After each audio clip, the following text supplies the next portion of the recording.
You had the bombings in Brussels, at the airport, the substation, killing massive people. 30 people dead, 100 injured.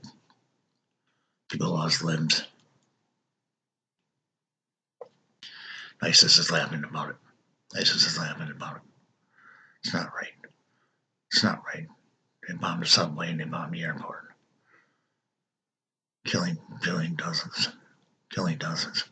Wounding 100. This is not a joke. This is not a joke. They bombed Brussels. They bombed Brussels. But they're looking for a third one now. Apparently, it fell on the back. That didn't work. But they're looking for a third one now. President Barack Obama gave a speech about terrorism. Apologized. Says the American people are with him. The American people are with him. They're part of NATO. The American people are with him. That's for sure. It's a promise of good health. And hopefully they recover quickly. But Brussels was bombed.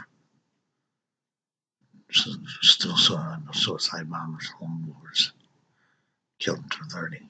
The subway. The DR station. It's a bloody mess. It's a bloody mess. This is something I'm being historical news. Thank you for watching.